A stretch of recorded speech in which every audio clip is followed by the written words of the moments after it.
Bienvenidos oyentes a su programa El Mundo de los Libros. Hoy vamos a continuar en el capítulo 8 del libro de Martín Stendhal, Elías y Eliseo. Hoy contamos con nuestros tradicionales invitados panelistas, Fernando Torres, Eber Castro, Gladys Valdiri y Enrique Saavedra, quienes vamos a empezar con este capítulo 8. Este es un capítulo que se sitúa verdaderamente ya en Segunda de Reyes 2, que vamos a empezar leyéndolo un poquito. Y dice que aconteció que cuando quiso el Señor alzar a Elías en el torbellino al cielo, Elías venía con Eliseo de Gilgal. Y dijo Elías a Eliseo, quédate ahora aquí, porque el Señor me ha enviado a Betel. Y Eliseo dijo, vive el Señor y vive tu alma, que no te dejaré. Descendieron pues a Betel, y saliendo a Eliseo los hijos de los profetas que estaban en Betel le dijeron, ¿sabes cómo el Señor quitará hoy a tu Señor de tu cabeza? Y él le dijo, sí, yo lo sé, callad. Y Elías volvió a decir, Eliseo, quédate aquí ahora, porque el Señor me ha enviado a Jericó. Y él dijo, vive el Señor y vive tu alma, que no te dejaré. Y vinieron pues a Jericó. Y se acercaron a Eliseo los hijos de los profetas que estaban en Jericó y le dijeron, ¿sabes cómo el Señor quitará hoy a tu Señor de tu cabeza? Y él respondió, sí, yo lo sé, callad. Y Elías le dijo, te ruego que te quedes aquí porque el Señor me ha enviado al Jordán. Y él dijo, vive el Señor y vive tu alma, que no te dejaré. Y así fueron los dos. Entonces aquí es el preámbulo de lo que sería la venida del carro de fuego para que subiera Elías al cielo. Entonces digamos que ahí está el contexto bíblico de donde vamos. Pero aquí el libro también nos lleva a Apocalipsis 11:15, en donde habla de que el séptimo ángel tocó la trompeta y fueron hechas grandes voces en el cielo que decían que los reinos de este mundo son reducidos a nuestro Señor y a su Cristo y reinará para siempre jamás. Apocalipsis 11:15. Entonces aquí el autor empieza a recrear lo que es la Pascua del día de Pentecostés sobre la iglesia primitiva. Entonces compara toda esa unción de esa iglesia primitiva como la unción que tenía aquí el profeta Elías. De tal manera que el autor nos ubica en dos contextos que son absolutamente complementarios, uno que es Segunda de Reyes y otro que es Apocalipsis. De tal manera que habla de una transición de escenario, en donde los verdaderos siervos del Señor empiezan a ser muchas veces maltratados, martirizados, hasta que vayan a lograr la victoria en Dios. Entonces, digamos que este es un interesante resumen de lo que podríamos decir que hasta aquí hemos hablado, cómo los profetas de Dios sufren persecuciones, cómo los profetas de Dios sufren prisiones, etcétera, pero que finalmente el Señor los va a llevar a la victoria total. Muy bien, ahí arrancamos. Entonces empezamos contigo, Fernando. Sí, gracias, Enrique. Sí, a mí me ha dado mucho impacto acudir a esa cita bíblica que hace el autor del libro en el capítulo 11 de Apocalipsis, donde él anota esto que sucede cuando el séptimo ángel toca la trompeta. Y para ponernos en el contexto de qué pasó ahí, unos versículos antes dice, oyeron una gran voz del cielo que decía, subid acá. Y en aquella hora fue hecho gran temblor de tierra, y la 10ª parte de la ciudad cayó, y fueron muertos en el temblor de tierra los nombres de 7,000 hombres, y los demás fueron espantados, y dieron gloria al Dios del cielo.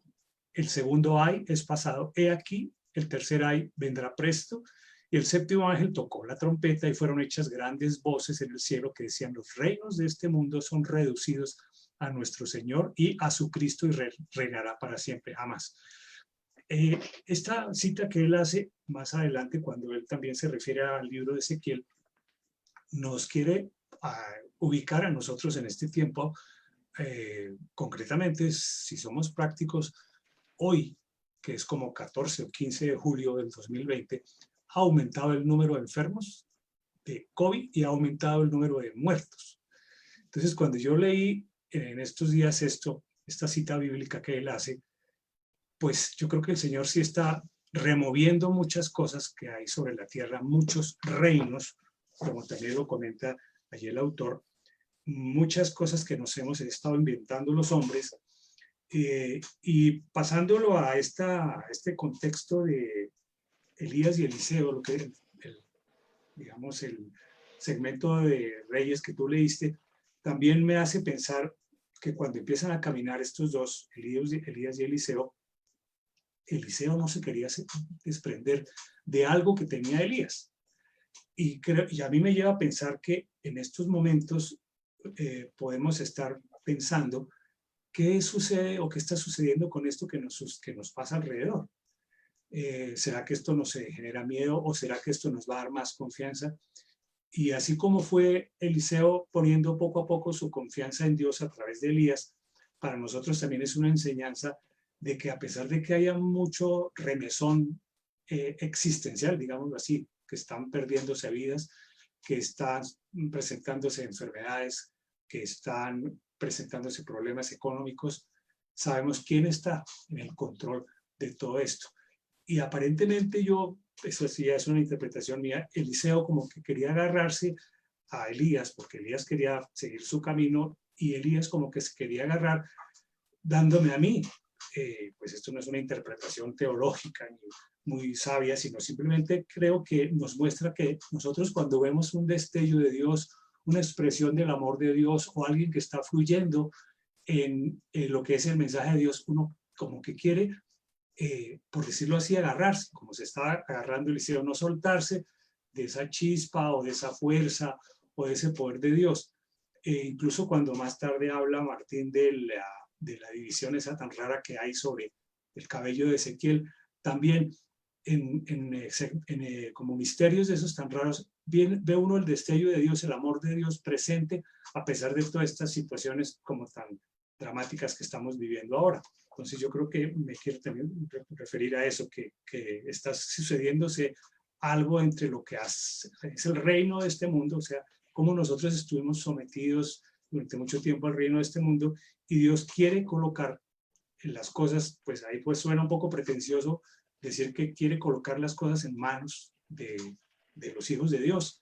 Digo yo pretencioso porque generalmente uno dice, pues yo no soy digno, yo no merezco tanto esto, pero posiblemente si estamos con el Señor guiándonos, pues podemos ser partícipes de eso. Yo creo que es la esperanza que tenemos en este momento como de tanta inquietud y de tanta pregunta que se hacen los seres humanos frente a lo que estamos viviendo. Eso es lo que yo pienso al comienzo de este capítulo 8 del libro. Muy bien, Ever. Sí, pues en esta parte, como lo estaba diciendo Enrique, el autor nos traslada a la fiesta o al día de Pentecostés. Y es que debemos recordar que ese día, pues, finalmente es una fiesta que se celebraba a los 50 días, mejor dicho, era la consecuencia que se daba a los 50 días y fue cuando el Señor nos dejó el Espíritu Santo después de su resurrección. Entonces, es una fiesta en donde nosotros nos debemos de identificar con esos dones que el Espíritu Santo nos trajo como consecuencia de su venida y también que nos lleva y nos invita a llevar el Evangelio y a llevar la palabra de Dios. Entonces, vemos aquí cómo los profetas tenían identificada plenamente el significado del día de Pentecostés y hacían honor a ese día. Entonces es cuando vienen los dones, como lo dice el autor, los dones y misterios de Dios derramados para los individuos y para la iglesia bajo su unción. El requisito era que nosotros estuviéramos sometidos, estuviéramos sobre la unción del Señor. Entonces, muy interesante esta parte cuando el autor nos traslada de Segunda de Reyes 2 y nos lleva a Apocalipsis y al mismo tiempo nos habla del Pentecostés. Fíjese, en Apocalipsis está haciendo en Apocalipsis 11:15, como lo dijo Enrique, está haciendo una manifestación clara de lo que va a significar esos tiempos finales, y es que el Señor viene, dice, y el séptimo ángel tocó la trompeta. Ese es un indicio de lo que se viene, y fueron hechas grandes voces en el cielo que decían, los reinos de este mundo son reducidos a nuestro Señor y a su Cristo. Es decir, todo lo que estamos viviendo va a llegar a un contexto única y exclusivamente del Señor. Él va a tener el control absoluto de todo y eso no lo podemos desconocer, eso no lo podemos dejar a un lado. Y eso es muy importante para nosotros los que estamos viviendo conforme a Cristo y los que buscamos agradarlo a Él. Y vamos a entender que Él es el único que va a reinar. Entonces vamos a tener toda nuestra vida, todas nuestras cosas, todo lo que nos rodea en este momento, sometidos a Él para siempre.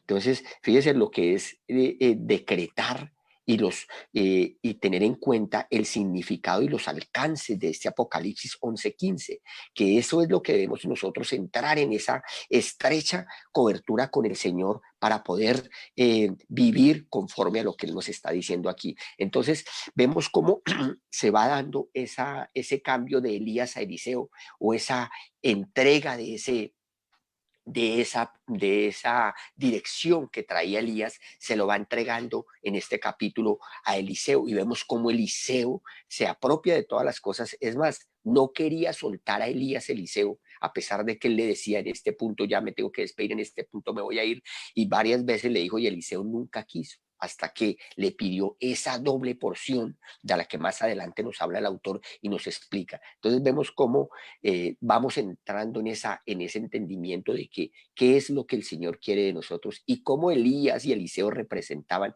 ese verdadero profeta que el Señor quería que todos llevemos dentro de sí.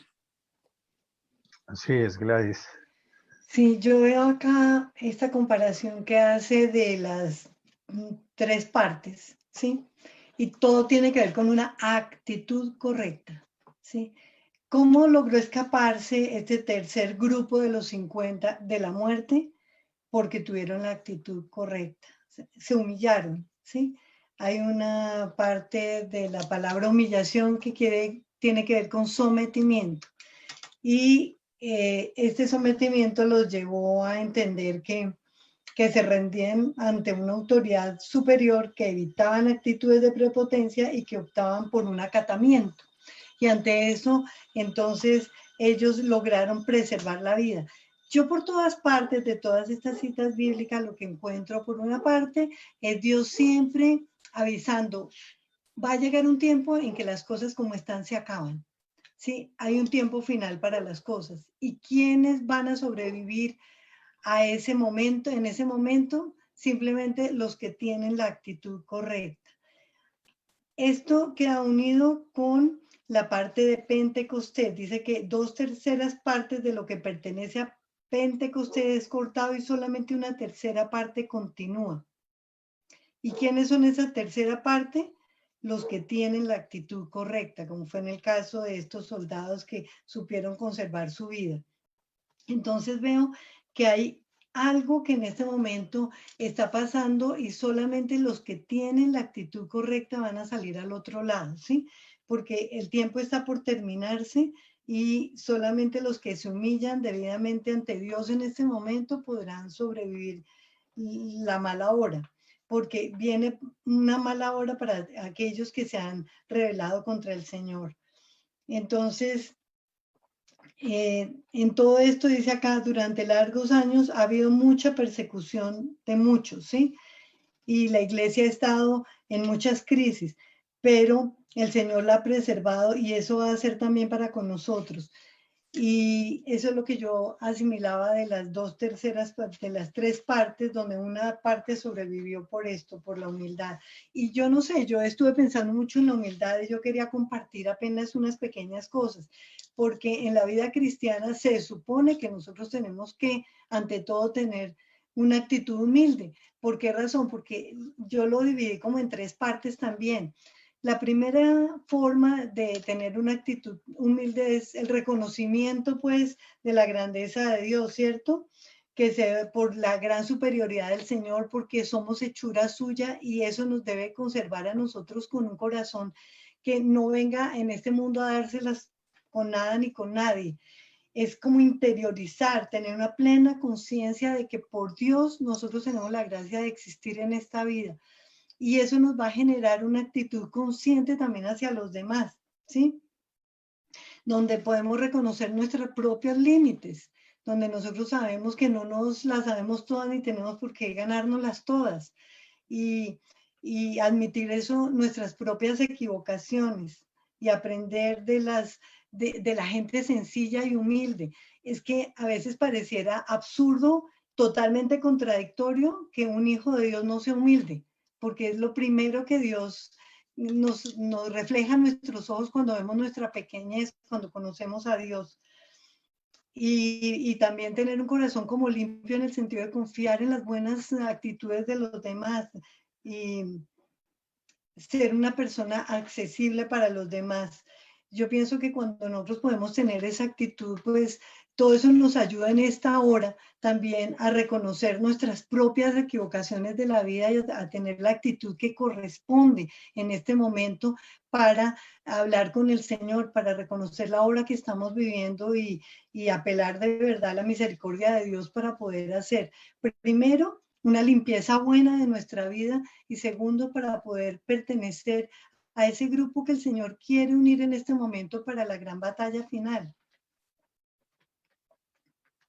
Sí, bueno, yo quiero ubicarlos también un poquito en el contexto de lo que muestra el autor en este capítulo 8 de la doble medida, porque él está hablando, hace alusión a lo que ha sido la iglesia cristiana en Colombia, y habla que por 25 o 30 años hombres y mujeres de Dios han sido asesinados en Colombia y en otros países del mundo.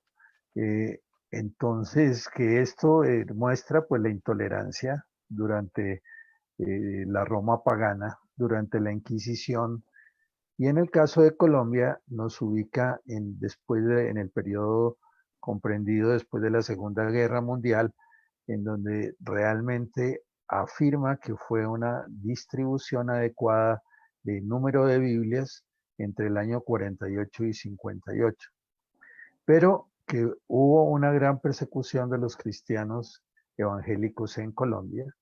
Muchos fueron desplazados de los hogares, que eso es igual a lo que le ha sucedido a los judíos y cristianos por todo el globo durante los últimos 2000 años. Y entonces nos muestra cómo esto es fiel y sombra de lo que sufrieron también los profetas de Dios. Y lo ubica en un contexto donde de todas maneras hay la certeza de que Dios va a derramar doble medida, tal como lo recibe Eliseo, y la gran bendición que recibió Elías lo va a hacer sobre el pueblo que le sigue, que generalmente habla de un pequeño remanente. De tal manera que esto no se evoca el comienzo de la iglesia protestante en Colombia. Me llama la atención un artículo que apareció en El Tiempo del día 7 de enero del 2017, que con ocasión de que la iglesia cristiana iba a celebrar los 500 años de Martín Lutero, de la reforma que Martín Lutero había hecho. Y entonces hacen unos reportajes a las personas más sobresalientes de la iglesia cristiana en Colombia. Entonces hablan de que si no hay un censo oficial sobre el número de fieles de iglesias, hubo una encuesta realizada en el 2010 por la Universidad Nacional y por la Universidad Sergio Arboleda, que arroja los siguientes resultados, que el 16.7% de los colombianos son evangélicos, que el gran elemento rector de la iglesia evangélica en Colombia es SEDECOL, que es el Consejo Evangélico de Colombia, Confederación Evangélica Colombiana, reúne 260 iglesias y calcula en 10 millones el número de seguidores. Es decir, que según estos estudios, el 20% de la población era cristiana evangélica. Pero me llama mucho la atención el artículo la contextualización y el comentario que hace el autor o el periodista que hace la nota. Dice, los líderes de las corrientes históricas consultadas por el tiempo coinciden en que los pentecostales no son herederos de la Reforma, porque tienen una teología diferente de la suya, egocéntrica y orientada a la manipulación mental, sexual, económica y política, según los metodistas. Entonces, a mí me llama poderosamente la atención, esto es un comentario del 2010, y entonces eso daba respuesta a la gran pregunta, ¿por qué hoy en día hay 41.000 denominaciones de iglesias que se dicen cristianas en el mundo? Entonces, ¿por qué tantas y tantas denominaciones? ¿A qué se debe eso? Y eso en parte lo explica este artículo, porque, porque dice que en esa época el pastor que presidía Sedecol defiende que las iglesias que están dentro de ese techito de Sedecol sí son herederas de la Reforma, porque comparten los principios de Lutero y la fe en Cristo y la supremacía de la iglesia. Las demás las descalifican. Entonces, es muy interesante ver que este contexto nos ubica en una división tremenda de la iglesia. ¿Qué opinan ustedes sobre esto traída a este contexto, Gladys? Yo creo que primero que todo es porque se ponen denominaciones, se ponen techitos, porque lo que Dios quiso traer no fueron grupitos, Él lo que quiso traer fue la vida de Cristo a nuestra vida. Y por eso me llama la atención que al principio de la era cristiana se llamaba la iglesia de Éfeso, la de cada sitio, la de Corinto, la de cada parte. No era la de Pablo, la de Cefas, la de no sé quién. Me parece que esa es la primera división que nosotros hacemos. Y, y, y Dios, yo no sé, a mí eso siempre me ha parecido, unos más orientados a la Biblia, otros más hacia los dones espirituales, pero Dios no vino a traer como de a pedacitos, así como antes era como era la cara de Cristo, el brazo de Cristo en los cuadros, cada cosita como por aparte, sino Él nos vino a traer la vida de Él en plenitud para todos nosotros. Entonces, el ponernos un techito, pertenecer a un grupo en particular y todo eso, hacía que también se permeara la visión de Dios a través de los ojos de ese techito, del pastor de ese techito, del grupo específico que se estaba confesando. Entonces me parece que esa es la gran división y que esas estadísticas, ¿sí?, pueden estar también en cierto modo viciadas porque yo pienso que si Dios hiciera las estadísticas, Él miraría no tanto por los vinculados a iglesias, sino por los convertidos realmente a Él que procuramos vivir conforme a su ley en absoluta obediencia y sumisión. Entonces, pues no sé, eso me parece del comentario, que de todas maneras que haya tantas divisiones porque hemos puesto también los ojos intermedios en personas. No sé, Fernando, ¿vas a decir algo?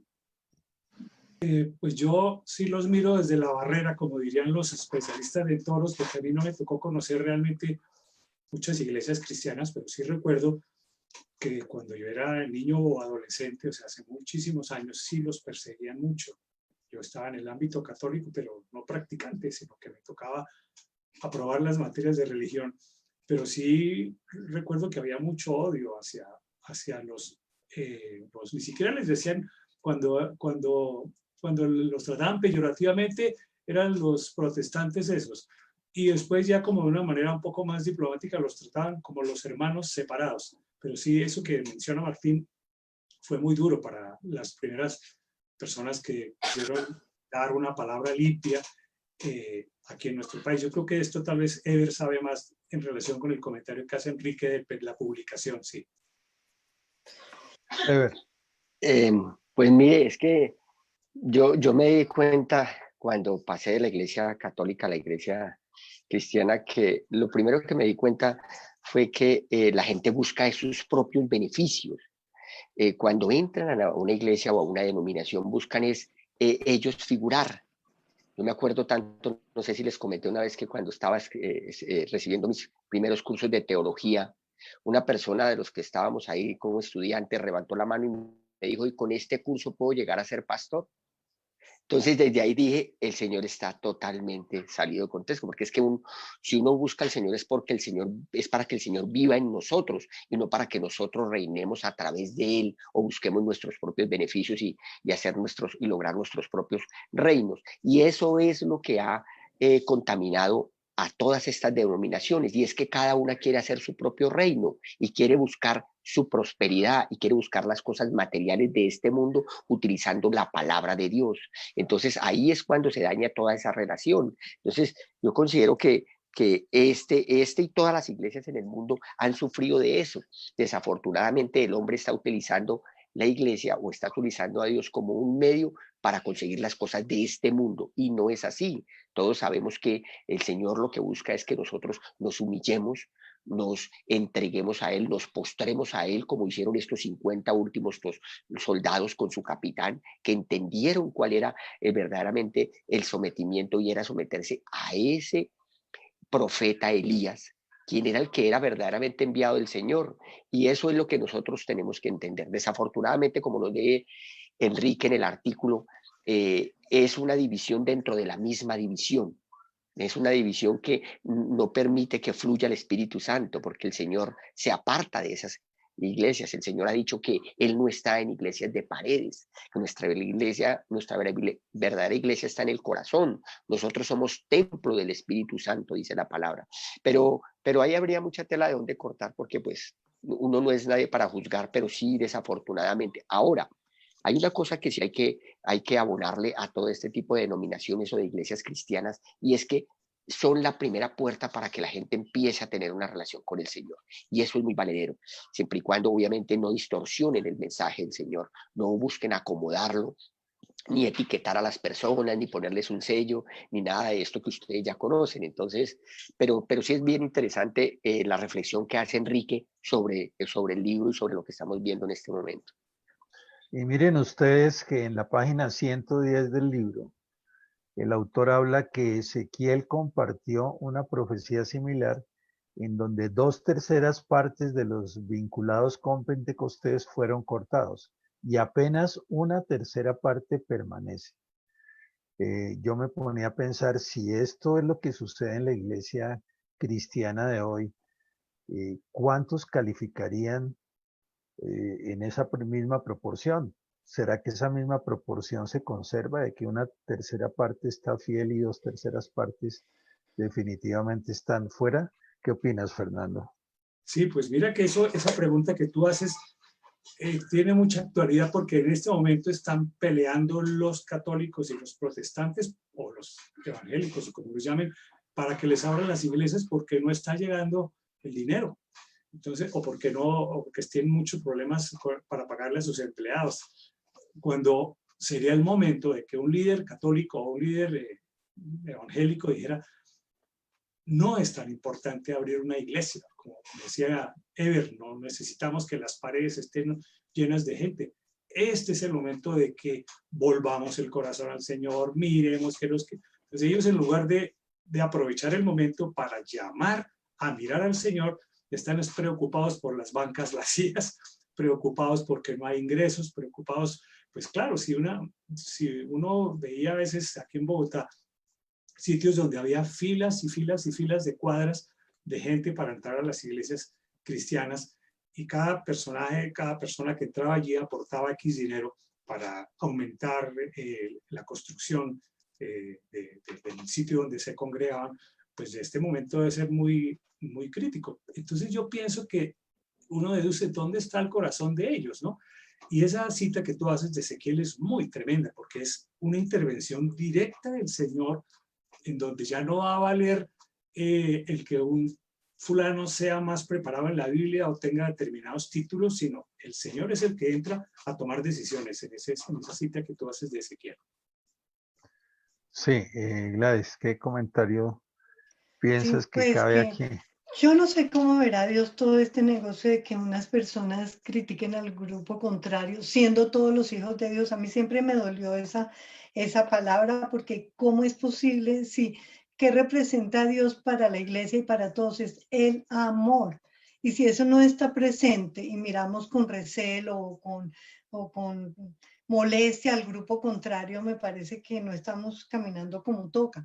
Distinto a notar cosas que es necesario que se hagan. Por ejemplo, acá hemos insistido mucho en aprovechen este tiempo, en quitar la mirada si la tenían puesta en un hombre y pónganla en Dios, porque eso es lo que va a hacer una diferencia enorme en aprender en este tiempo a hablar directamente con Dios, a entender que Dios nos quiere a nosotros ministrar, que hay cosas de nuestro corazón que no tienen por qué estar siendo de grupo, sino particularmente tratadas con Dios.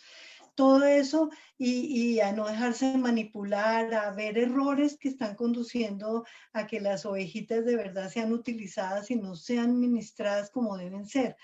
Pero de ahí a atacar ya directamente con falta de amor, no sé, eso es algo que toda la vida me ha dolido a mí, porque se supone que lo primero que dice Dios en su palabra es que a nosotros, ¿por qué nos van a reconocer si no es por el amor? Sí, entonces el libro continúa comentando que el Señor viene y necesita encontrar una iglesia limpia y que el primer trato que va a venir es sobre el statu quo, o sea, sobre el Sanedrín actual. ¿Quiénes son esos líderes de la iglesia? Porque recordemos que en capítulos anteriores habíamos visto cómo el autor habla de que el juicio empieza por su iglesia, el juicio empieza por su pueblo. Entonces, parece ser que lo que Fernando refería, todas estas campañas debido a las bajas de ingresos, etcétera, pues ya es un tratamiento con con ese sanedrino establecimiento de la iglesia, tanto católica como evangélica. De tal manera que dice el autor que por esta razón él atacará con toda furia, pero cuando encuentre el pueblo de Dios limpio, él los encontrará intocables. O sea, aquí está prediciendo eso, ¿no, Gladys?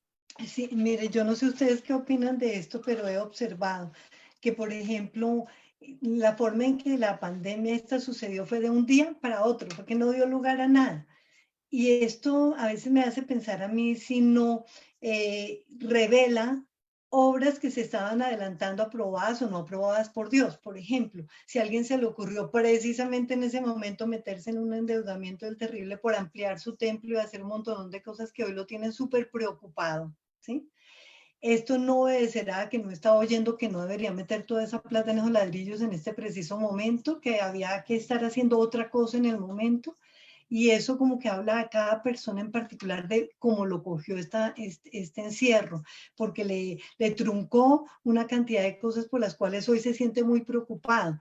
Entonces, yo no sé cómo estarán pensando muchos pastores que tenían en camino muchas obras y muchas cosas, pero pienso que una buena cosa es, si aprendieron a confiar en Dios, es saber que lo importante que son, lo que no son los muros, no son los ladrillos, en este momento lo importante son las almas, y que si nos acogemos a Dios para, yo no sé, ponernos en paz con Él de todo lo que se hizo y no se hizo, y suplicarle porque esa congregación que estaba ahí viniendo se aclare, se limpie, orar por cada uno. Y si uno quiere tener un alcance hacia ellos que no sea de por el diezmo o por continuar lo que se estaba haciendo, sino porque esa gente se aclare, porque tenga una forma de comunicarse con Dios perfecta en este momento, porque puedan poner sus vidas en las manos de verdad de Dios y poder salvarse uno de esa preocupación que le atrae el tener que abrir por un negocio, por Dios santísimo, porque lo menos que tiene que ver con la iglesia de Dios, el dinero ahí, nada tiene que ver ahí, ningún otro interés distinto a la salvación del hombre. Fernando. Sí, Fernando. Y yo pienso, completando eso que dice Gladys, que si yo fuera el director o el pastor o como se llame, el líder de una iglesia, verdaderamente estaría conectado con mis feligreses o mis fieles si ellos me empezaran a ayudar por iniciativa propia. O sea, si por ejemplo, en este grupo, que aquí hay 5 personas, y Enrique fuera el pastor y yo amo de corazón lo que este pastor Enrique ha estado haciendo por mí, pues yo lo voy a apoyar. Yo no tengo que, Enrique no tiene que ponerse a decir a los 4 vientos, auxilio, esto. No, si en mi corazón, o si todas estas ovejitas están verdaderamente recibiendo del Señor, están cambiando sus vidas, son ovejas verdaderamente en el sentido bíblico, pues les va a fluir apoyar a su párroco, a su pastor o a su líder. Entonces yo creo que es un tiempo de prueba, como Gladys dice, para los líderes. Si su corazón y su mente está en construir otro sitio más grande. Me hace acordar de esa parte de la escritura donde también un hombre tenía sus bodegas y vio que le estaba yendo bien y construíamos unas bodegas más grandes. Yo creo que esto les estaba pasando a esos pastores. Entonces es un tiempo de aprendizaje o de enseñanza de Dios para los líderes y para los que somos ovejas. Si yo veo que mi pastor o mi párroco o mi líder está viviendo lo mismo que yo, si me sobró un poco de alimento, pues yo lo voy a compartir. Yo creo que es como llevarlo a la época del comienzo en los Hechos de los Apóstoles. Vamos a compartir con los que son parte de nuestra misma congregación, me parece, ¿cierto? Sí, es Ever. Sí, ese punto que toca Enrique, tan interesante de las ovejas, y es que precisamente un buen pastor no debería tener esa preocupación qué pasa con su iglesia ni nada, si conociera sus ovejas y las está alimentando o las ha venido alimentando con el mensaje limpio del Señor. Pero la angustia está en los pastores en la medida en que reconocen que no han sido fieles a la palabra, que su palabra ha sido contaminada, que no están dando el fruto del Señor. Y es que fíjense que en Juan 10:27 dice, mis ovejas oyen mi voz y yo las conozco y me siguen. Y yo les doy vida eterna y no perecerán jamás, ni nadie las arrebatará de mi mano. Entonces fíjese que la verdadera oveja es esa, la que conoce y se identifica con su pastor, y el pastor las conoce muy bien. Entonces yo creo que no estamos frente a una verdadera relación pastor-oveja. Estamos, como lo ha dicho nuestro autor del libro, que lo que hay es cabras. ¿Sí me entiende? Que no saben para dónde coger, que escuchan cualquier voz y van detrás de cualquier voz. Entonces, el tema de la verdadera oveja es la que le dará esa solidez y esa certeza de que las cosas en Cristo van a salir bien y no va a traer preocupación a esas mega iglesias o iglesias cristianas. Y aquí hay una parte donde se ve una gran pregunta que hace el autor del libro. Dice, ¿dónde está el verdadero peligro ahora? Entonces responde que el verdadero peligro no es para aquellos que son limpios y están sintonizados con la verdadera palabra limpia, porque son puros de corazón y sinceros hacia Dios. No, el peligro es para todos los que son tibios, mediocres, los conocidos como cristianos carnales, aquellos que confían en doctrinas y en el sistema religioso corrupto, en vez de tener esa relación personal y directa con el Padre bajo su disciplina y corrección, que es más o menos lo que hemos venido recreando en estos capítulos con los verdaderos profetas de Dios. ¿No es cierto, Fernando? Sí, señor. Yo quería ampliar un poco lo que Gladys estaba comentando acerca de las construcciones de las mega iglesias. Y ya encontré en Lucas, en el capítulo 12 y versículo 16 de Lucas, dice, Jesús les refirió una parábola diciendo, la heredad de un hombre rico había llevado muchos frutos. Y él pensaba dentro de sí, diciendo, ¿qué haré? Porque no tengo dónde juntar mis frutos. Y dijo, esto haré, derribaré mis alfolíes y los edificaré mayores, y allí juntaré todos mis frutos y mis bienes. Y diré a mi alma, alma, muchos bienes tienes almacenados para muchos años. Repósate, come, bebe, regocíjate. Y le dijo Dios, necio, esta noche vuelven a pedir tu alma, y lo que has prevenido, ¿de quién será? Así es el que hace para sí tesoro y no es rico en Dios. Por tanto, dijo a sus discípulos, no estéis afanosos de vuestra vida, qué comeréis, etcétera, etcétera. Pero me hace acordar lo que Lais decía, que hemos visto que no solo los grandes banqueros o los grandes ricos o los grandes inversionistas quieren ampliar sus bodegas o sus empresas o sus edificios, sino muchos líderes cristianos están preocupados en los últimos años por ampliar sus sitios de reunión, sus sitios para la evangelización, sus sitios para hacer conciertos, en fin, para muchas cosas, aparentemente con la idea de atraer más a las personas de Dios. Pero lo que tú dices, Gladys, con unos endeudamientos muy grandes, y hemos sabido de personas que se metieron en unas deudas muy grandes, haciendo esto, que dice, derribaré mis alfolíes o mis localizaciones y los edificaré mayores y juntaré todos mis frutos. Yo creo que esto es llamado de atención, no solo para el carnal, para el inversionista, para el que tiene muchas propiedades, sino para muchos líderes que estaban viendo esa como una inversión humana, aparentemente disfrazada de espiritual, pero invirtiendo dinero o metiéndose en deudas muy grandes. Y cada segmento de estos es para... Sigue, Gladys. Sí, sí, no, es que sobre eso yo me pongo a pensar, si ya comporta una actitud al estar encerrados, y para muchos es un desespero porque dicen, bueno, se me truncó la vida, no sé qué, para fuera de eso sumarle a problemas económicos terribles, porque no solamente será el de hoy puedo comer y mañana y puedo más o menos pagar los servicios y todo, sino todo está en un completo desorden y una magnitud que angustia y cosas así. Entonces yo he encontrado para esto siempre que así como estos 50 hombres fueron casi otra vez a morir allá porque dijeron, este ya mató 2 grupos, a la fija nos va a matar. Pero fueron allá y tuvieron la actitud correcta, se humillaron, dijeron de verdad, por favor, tenga compasión de la vida de todos estos soldados, porque vamos a morir. Yo pienso que ya como votar esa primera situación y decirle, bueno, Dios mío, la verdad, si yo me metí en todo esto, yo no oí tu voz. Y si son más sinceros consigo mismos, tal vez el afán de competir por una iglesia más grande, el afán de haber hecho cosas que representaran mi nombre mucho más grande, cosas equivocadas, una cantidad de pecados metidos, lo que sea. Podría decirle, Dios mío, de verdad me equivoqué, no te escuché, me metí en la grande, estoy perjudicando a muchas personas que les tomé dinero prestado y no se los puedo dar y hoy están aguantando hambre. Mucha situación grave, pero yo he encontrado que cuando uno se humilla de verdad, así como le pasó a estos 50, a ese capitán que logró el favor de Elías de decir, bueno, de que no van a morir ustedes, voy a ir a presentarme allá. Yo creo que podemos tener misericordia de Dios cuando nosotros de verdad nos humillamos y decimos, Señor, ¿cómo la hice de mal y le estoy perjudicando a mucha gente? Dios mío bendito, perdóname. Yo creo que cuando llega esta palabra al corazón de Dios, de verdad Dios tiene misericordia. Y yo siempre he visto que, carambas, cuando ya estoy en la actitud correcta, que Dios espera de mí, lo que pase, ¿sí?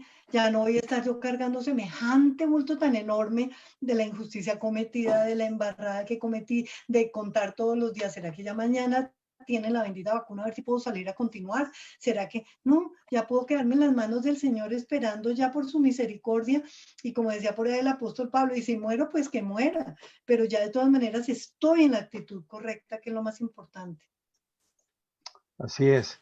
Entonces aquí el relato de Segunda de Reyes nos ubica ya prácticamente en la despedida de Elías a Eliseo. Y como decíamos, o como comentaban ustedes, no había, digamos, una actitud de que Eliseo se quisiera desprender de Elías. Entonces, empiezan estos versículos a mostrarnos cómo el Señor empieza ya a dar por finiquitado el ministerio de Elías para que se ejerza la sucesión de Eliseo. Y entonces ya en Segunda de Reyes 2:3, aquí dice, saliendo Eliseo, los hijos de los profetas que estaban en Betel le dijeron, ¿sabes cómo el Señor quitará hoy a tu Señor de tu cabeza? Y él dijo, sí, yo lo sé, callad. Entonces, muestra todos estos acontecimientos en donde el profeta Elías va a irse al cielo en un carro de fuego y va a empezar a utilizar a Eliseo. Entonces Elías se va, Eliseo queda, y fíjense que el énfasis de este capítulo lo ha puesto el autor mucho sobre épocas de la historia que terminan y empieza otra. Y fíjense que esto de la pandemia sin duda es una época que terminó y empezó esta. Yo veo con mucha claridad que esto de esta pandemia no va a terminar pronto. Tristemente no va a terminar pronto como muchos quisieran que se inventara la vacuna. La vacuna, ustedes lo han oído, por rápido que esté, podría demorarse un año, año y medio. Mientras tanto, ya están apareciendo nuevos virus en China. Parece que volvió a restablecerse el H1N1 que estuvo en el 2009 en Colombia, empezó en Zipaquirá. En fin, o sea que ya el nuevo, lo que llaman ahora la nueva normalidad es que después de este virus es probable que siga otro virus, pero es como, digamos, Dios mostrando que es como los últimos tiempos, ya, queda poco tiempo. Entonces estamos a puertas de la segunda venida del Señor, estamos a puertas de que Satanás sea derrotado y que solamente los limpios podrán perseverar, ¿no? Sí. Iba a hablar era Ever primero y luego Glass. Gracias, Enrique. Mire, yo quería que nos trasladáramos un poquitico cuando Martín habla en el libro. Dice, durante estos largos años, los cristianos tibios han tenido poco que temer de la iglesia. Ellos han tomado la comunión, han dado diezmos y ofrendas y nada les ha pasado mientras van con la corriente. Y ahí precisamente donde están los cristianos, los cristianos, los cristianos tibios o los cristianos carnales, que llama Martín. Y es que me llama mucho la atención esos cristianos carnales porque muchos creen que con ir a la iglesia todos los domingos, sentarse en el mismo sitio, dar el diezmo o las ofrendas y escuchar en el transcurso de la semana la palabra o recibir los mensajes de WhatsApp y darles ok o amén, con eso ya están agradando, están haciendo la voluntad de Dios. Y ahí son unos falsos cristianos o unos cristianos mediocres que no profundizan más en la palabra, que no van más allá. Y me llama mucho la atención cuando Martín cita aquí en Apocalipsis, no, perdón, en Lucas dice el Señor aquí en esta parte tan interesante cuando habla de esos tibios y Él nos manda, dice en Apocalipsis 3, 15, 16, dice, yo conozco tus obras, que ni eres frío ni hirviente, bien que fueras frío o hirviente, mas porque eres tibio y no frío ni hirviente, yo te vomitaré de mi boca. Eso me parece muy alarmante esa palabra, no hay que tomarla a la ligera. Mire lo que el Señor está diciendo, lo vomitaré de mi boca, o sea, ni siquiera quiero saber de usted, quítese de aquí, para mí me repugna. Entonces tenemos que entender el significado de ser verdaderamente cristianos, no podemos pasar por la vida light, haciéndole a todo amén, aleluya, amén. No, la vida no es eso, la vida con Cristo es mucho más profunda. O somos verdaderamente cristianos, o mejor devolvámonos al mundo, porque un día me dijo, uy, no, hermano, un amigo que es abogado me dijo, uy, mi hermano, tuve una contrariedad tan terrible, y no, yo ya me estaba, casi me devuelvo al mundo otra vez, hermano.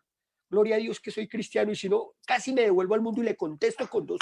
Le dije, no, hermano, por favor. Digo, no, yo recapacité. Dije, no, casi me devuelvo, hermano. Es que me desesperaba con todo lo que decían. Entonces, mire, yo los quiero llevar a ustedes y a todos los que nos están escuchando es precisamente a que reflexionemos sobre una verdadera cristiandad, una verdadera cristiandad del corazón, la que nace aquí en el fondo, en el pecho, y nos comprometamos con el Señor. Esto no es un juego.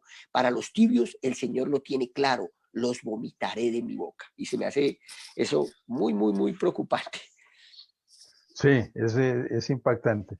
También vale la pena analizar lo que se comenta aquí en el libro. Dice, ¿usted qué quiere? ¿Quedarse en el ámbito de la vida del 10% o a cambio de ello garantizar su prosperidad en Betel o estar disponibles para aconsejar cada movimiento que usted haga? Entonces aquí hay dos grupos muy claros. Los grupos del 10%, que es el diezmo que impactó Jacob, el negocio que Jacob le planteó al Señor, era 90 para él y 10 para el Señor. Entonces, eso también muestra una actitud que es muy usual y muy corriente en la iglesia de hoy. Entonces, ¿en cuál de esos dos grupos estamos? Sería la pregunta, Gladys. Sí, me llama la atención esta nueva revelación que no había encontrado antes del camino que están tomando Elías y Eliseo. Es muy significativo y yo lo asocio con las aguas profundas que habla en otra parte de la Biblia donde dice que primero le llegan a las rodillas, luego hasta los tobillos, las rodillas, hasta que ya no podía sino nadar entre ellas. Y aquí va pasando otro creciente de acá, porque dice que ellos van caminando y empiezan en Gilgal, que significa rueda y es el lugar de la conversión, donde uno llega primerito. y él sigue al lado de Elías.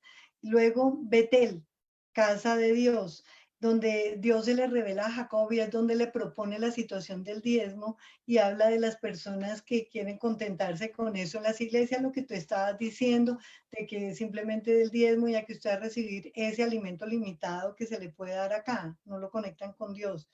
Luego dice que van a Jericó, que es, ella tiene su propia luna, donde está el ámbito donde hay profetas que le hablan a la persona de lo que Dios quiere saber sobre ellas, pero ellas no buscan directamente la palabra del Señor, o sea, va acercándose pues más en el conocimiento de Dios, pero con sus limitaciones van ahí. Y luego al Jordán, que ya es el sitio donde es la muerte al hombre natural y es donde uno de verdad está con Cristo crucificado. Entonces me llamó la atención cómo lo vio de esa manera, porque yo nunca lo había encontrado así y me gusta entenderlo, ¿sí? Cómo él lo fue acompañando hasta el lugar de la muerte realmente de uno mismo. Así es. Parece que Fernando quería comentar algo. Sí, yo también estoy de acuerdo con Gladys que hay momentos en que la escritura prende o me prende a mí muchas obscuridades que tenía. 2 veces allí le dicen a Eliseo, en el versículo 3 del segundo libro de Reyes, capítulo 2, saliendo Eliseo, a Eliseo los hijos le preguntaron, los hijos de los profetas, ¿sabes cómo el Señor quitará hoy a tu Señor de tu cabeza? Y 2 versículos más abajo vuelven y le dicen, ¿sabes cómo el Señor quitará hoy a tu Señor de tu cabeza? Entonces a mí me pone a pensar que muy posiblemente la gente le puede estar diciendo a uno, oiga, en este momento de crisis, ¿a usted no le estarán quitando de la cabeza su fe en Dios? ¿Cómo está su fe en Dios? ¿Cómo está su confianza en Dios? ¿Cómo está todo eso que usted predicaba o que usted decía que creía en Dios? Porque una vez hablaba con un amigo que es totalmente ateo, entonces llegamos a la conclusión de que, bueno, crea, porque si cuando usted se muera y no cree en Dios, pues, ¿qué tal que sí existe? Entonces, al fin el hombre dijo eso. Entonces, cuando yo fuera, si existe, pues voy a salir beneficiado. Pero es una pregunta que se nos puede hacer a nosotros.